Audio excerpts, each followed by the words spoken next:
Dear friends of the planet, today is World Environment Day.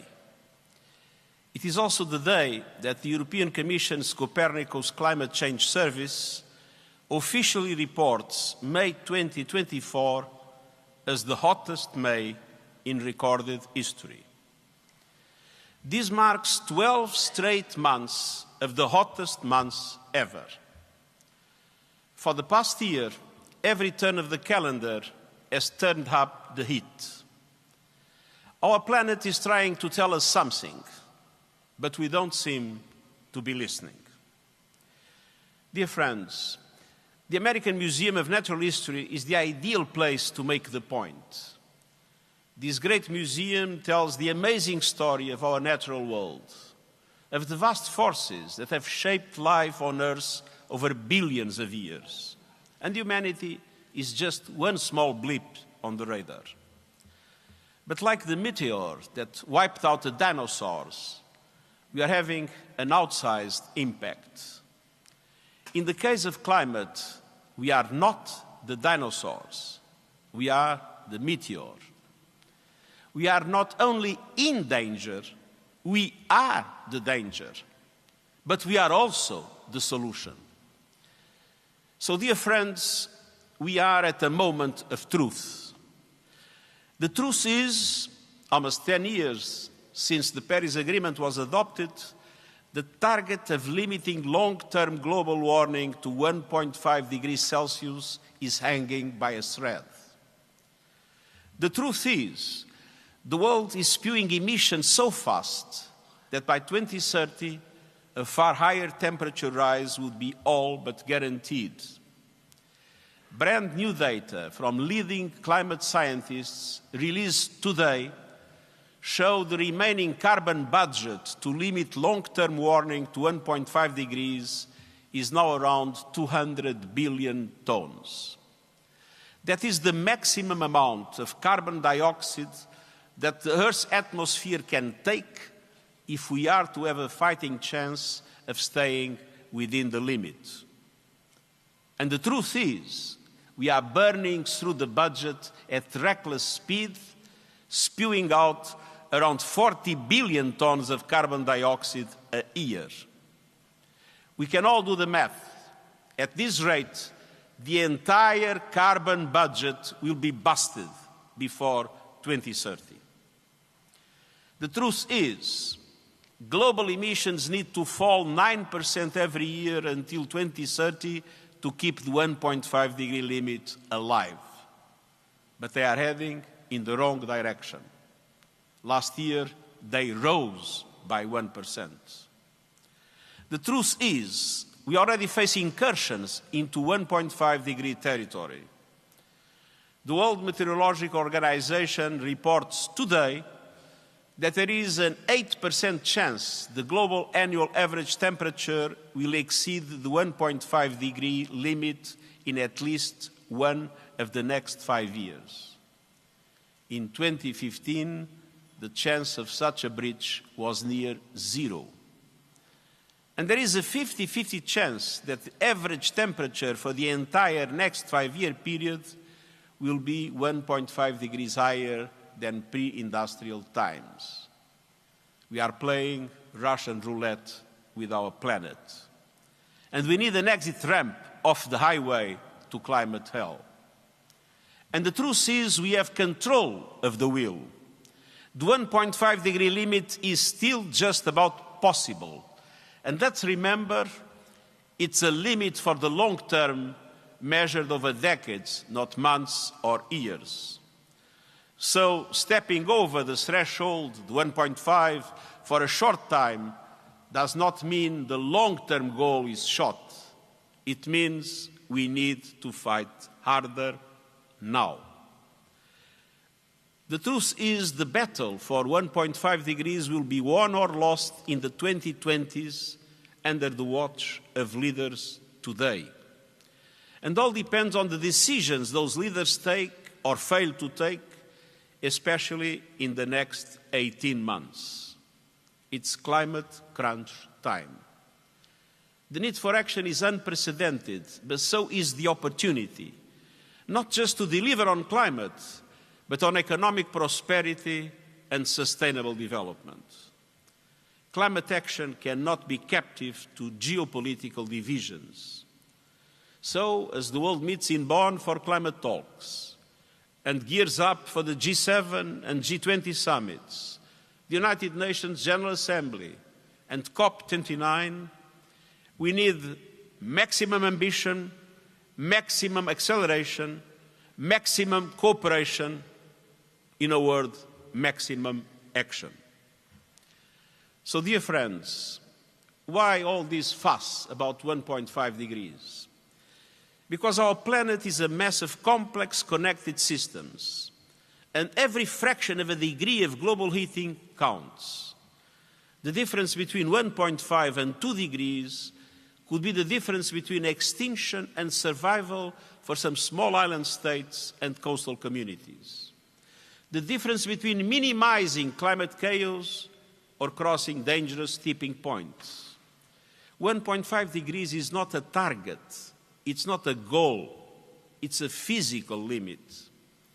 Scientists have alerted us that temperatures rising higher would likely mean the collapse of the Greenland ice sheet and the West Antarctic ice sheet with catastrophic sea level rise, the destruction of tropical coral reef systems and livelihoods of 300 million people, the collapse of the Labrador Sea Current that would further disrupt weather patterns in Europe, and widespread permafrost melt that would release devastating levels of methane, one of the most potent heat-trapping gases. Even today, we are pushing planetary boundaries to the brink, shattering global temperature records and reaping the whirlwind. And it is a travesty of climate justice that those least responsible for the crisis are hardest hit: the poorest people, the most vulnerable countries, indigenous peoples, women and girls. The richest 1% emit as much as 2/3 of humanity. And extreme events turbocharged by climate chaos are piling up, destroying lives, pummeling economies, and hammering health, wrecking sustainable development, forcing people from their homes, and rocking the foundations of peace and security as people are displaced and vital resources depleted. Already this year, a brutal heat wave has baked Asia with record temperatures, shriveling crops, closing schools, and killing people. Cities from New Delhi to Bamako to Mexico City are scorching. Here in the US, savage storms have destroyed communities and lives. We have seen drought disasters declared across Southern Africa, and extreme rains flood the Arabian Peninsula, East Africa, and Brazil. And the mass global coral bleaching caused by unprecedented ocean temperatures soaring past the worst predictions of scientists. The cost of all this chaos is hitting people where it hurts, from supply chains severed to rising prices, mounting food insecurity, and uninsurable homes and businesses. And that bill will keep growing. Even if emissions hit zero tomorrow, a recent study found that climate chaos will still cost at least $38 trillion a year by 2050. Climate change is the mother of all stealth taxes paid by everyday people and vulnerable countries and communities. Meanwhile, the godfathers of climate chaos, the fossil fuel industry, rake in record profits and feast off trillions in taxpayer-funded subsidies. Dear friends, we have what we need to save ourselves. Our forests, our wetlands, and our oceans absorb carbon from the atmosphere. They are vital to keeping 1.5 alive or pulling us back if we do overshoot that limit. We must protect them, and we have the technologies we need to slash emissions. Renewables are booming, as costs plummet and governments realize the benefits of cleaner air, good jobs, energy security, and increased access to power. Onshore wind and solar are the cheapest source of new electricity in most of the world and have been for years. Renewables already make up 30% of the world's electricity supply, and clean energy investments reached a record high last year, almost doubling in the last 10. Wind and solar are now growing faster than any electricity source in history. And economic logic makes the end of the fossil fuel age inevitable.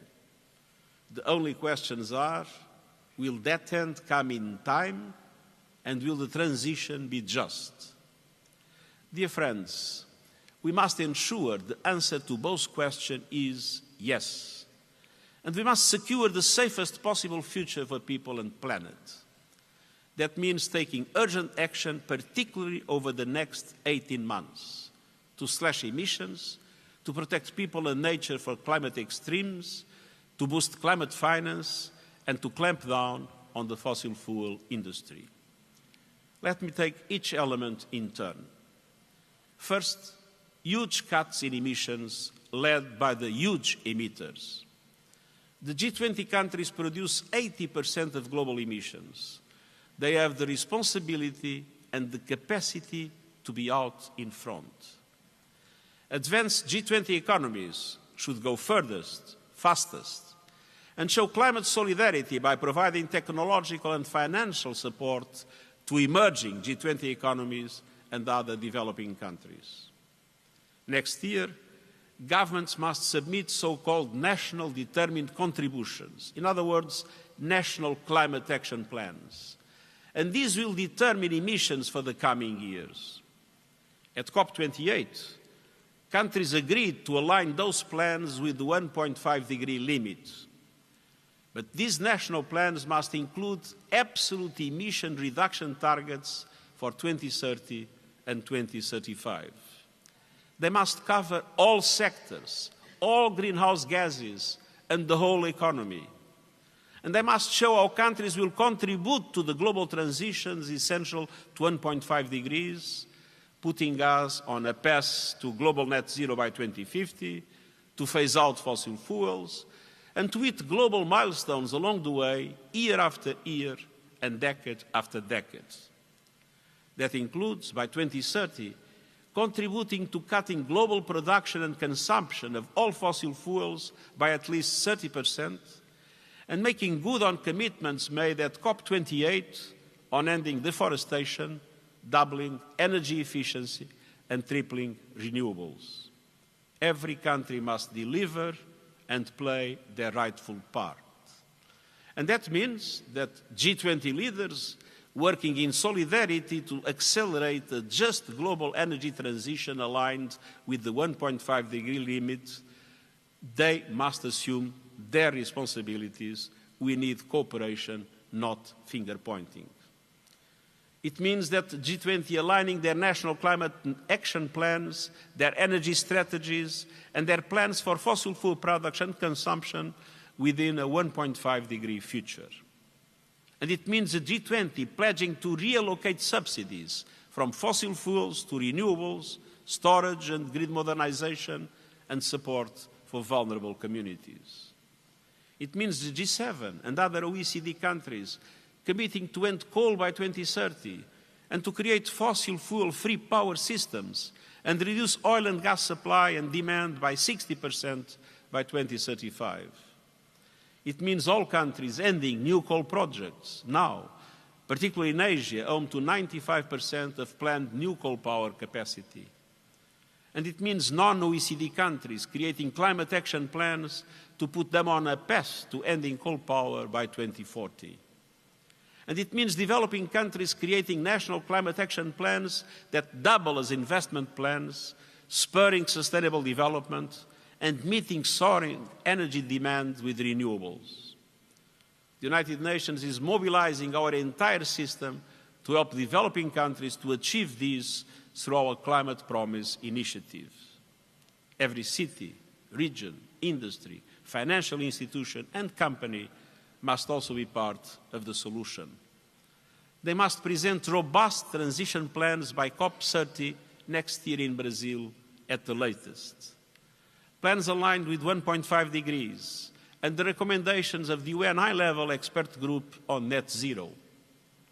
Plans that cover emissions across the entire value chain, that include interim targets and transparent verification processes, and that steer clear of the dubious carbon offsets that erode public trust while doing little or nothing to help the climate. We can't fool nature. False solutions will backfire. We need high-integrity carbon markets that are credible and with rules consistent with limiting warming to 1.5 degrees. And I also encourage scientists and engineers to focus urgently on carbon dioxide removal and storage, to deal safely and sustainably with final emissions from the heavy industries hardest to clean. And I urge governments to support them. But let me be clear, these technologies are not a silver bullet. They cannot be a substitute for drastic emission cuts or an excuse to delay fossil fuel phase-out. But we need to act on every front. Dear friends, the second area for action is ramping up protection from the climate chaos of today and tomorrow. It is a disgrace that the most vulnerable are being left stranded, struggling desperately to deal with the climate crisis they did nothing to create. We cannot accept a future where the rich are protected in air-conditioned bubbles while the rest of humanity is lashed by lethal weather in unlivable lands. We must safeguard people and economies. Every person on Earth must be protected by an early warning system by 2027. And I urge all partners to boost support for the United Nations Early Warnings for All Action Plan. In April, the G7 launched the Adaptation Accelerator Hub. By COP29, this initiative must be translated into concrete action to support developing countries in creating adaptation investment plans and putting them into practice. And I urge all countries to set up their adaptation and investment needs clearly in their new national climate plans. But change on the ground depends on money on the table. For every dollar needed to adapt to extreme weather, only about 5 cents is available. At the first step, all developed countries must honor their commitment to double adaptation finance to at least $40 billion a year by 2025. And they must set out a clear plan to close the adaptation finance gap by COP29 in November. But we also need more fundamental reform. And that leads me on to my third point, finance. Dear friends, if money makes the world go round, today's unequal financial flows are sending us spinning towards disaster. The global financial system must be part of the climate solution. Eye-watering debt repayments are drying up funds for climate action.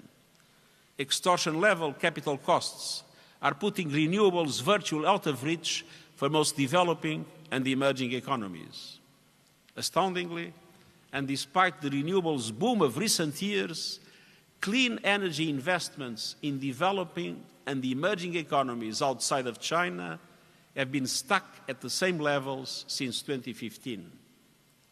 Last year, just 15% of new clean energy investments went to emerging markets and developing economies outside China, countries representing nearly 2/3 of the world's population. And Africa was home to less than 1% of last year's renewables installations, despite its wealth of natural resources and vast renewables potential.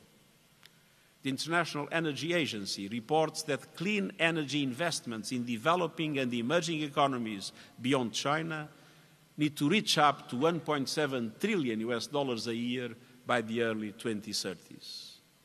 In short, we need a massive expansion of affordable public and private finance to fuel ambitious new climate plans and deliver clean, affordable energy for all.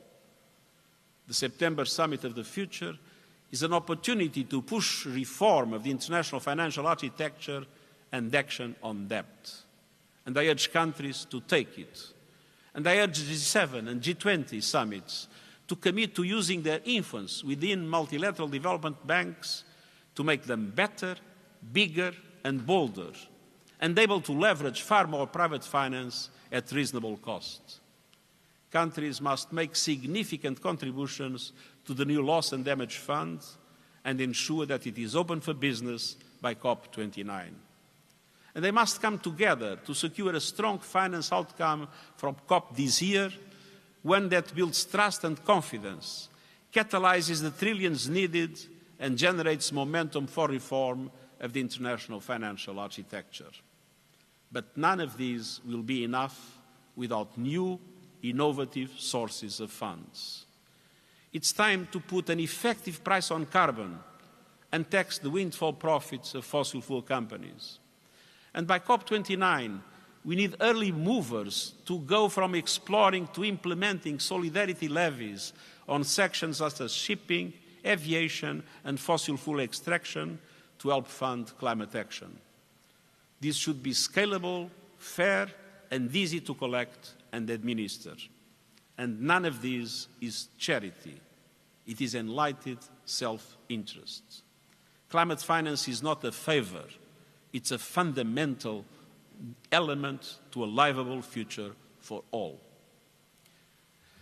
Dear friends, fourth and finally, we must directly confront those in the fossil fuel industry who have shown relentless zeal for obstructing progress over decades. Billions of dollars have been thrown at distorting the truth, deceiving the public, and sowing doubt. And I thank the academics and the activists, the journalists and the whistleblowers who have exposed those tactics, often at great personal and professional risk. And I call on leaders in the fossil fuel industry to understand that if you are not in the fast lane to clean energy transformation, you are driving your business into a dead end and taking us all with you. Last year, the oil and gas industry invested a measly 2.5% of its total capital spending on clean energy. Doubling down on fossil fuels in the 21st century is like doubling down on horseshoes and carriage wheels in the 19th. So, to fossil fuel executives, I say, your massive profits give you the chance to lead the energy transition. Don't miss it. And financial institutions are also critical because money talks. It must be a voice for change. And I urge financial institutions to stop bankrolling fossil fuel destruction and start investing in a global renewables revolution. To present public, credible and detailed plans to transition from fossil fuels to clean energy with clear targets for 2025 and 2030. And to disclose your climate risks, both physical and transitional, to your shareholders and regulators. Ultimately, such disclosure should be mandatory. Dear friends, many in the fossil fuel industry have shamelessly greenwashed, even as they have sought to delay climate action with lobbying, legal threats, and massive ad campaigns. And they have been aided and abetted by advertising and PR companies. Mad Men, remember the TV series, Fueling the Madness. I call on these companies to stop acting as enablers of planetary destruction. Stop taking on new fossil fuel clients from today and set out plans to drop your existing ones. Fossil fuels are not only poisoning our planet, they are toxic for your brand. Your sector is full of creative minds who are already mobilizing around this cause. They are gravitating towards companies that are fighting for our planet, not trashing it. And they also call on countries to act. Many governments restrict or prohibit advertising for products that harm human health, like tobacco. Some are now doing the same with fossil fuels. I urge every country to ban advertising from fossil fuel companies. And I urge news media and tech companies to stop taking fossil fuel advertising. We must all deal also with the demand side. All of us can make a difference by embracing clean technologies, facing down fossil fuels in our own lives, and using our power as citizens to push for systemic change. In the fight for a livable future, people everywhere are far ahead of politicians. Make your voices heard and your choices count. Dear friends, we do have a choice, creating tipping points for climate progress or careening to tipping points for climate disaster. No country can solve the climate crisis in isolation. This is an all-in moment. And the United Nations is all in, working to build trust, to find solutions, and to inspire the cooperation our world so desperately needs. And to young people, to civil society, to cities, regions, businesses, and others who have been leading the charge towards a safer, cleaner world, I say thank you. You are on the right side of history. You speak for the majority. Keep it up. Don't lose courage. Don't lose hope. If we the peoples versus, it is we the peoples versus the polluters and the profiteers. Together we can win. But it's time for leaders to decide whose side they're on. Tomorrow it will be too late. Now is the time to mobilize. Now is the time to act. Now is the time to deliver. This is our moment of truth, and I thank you.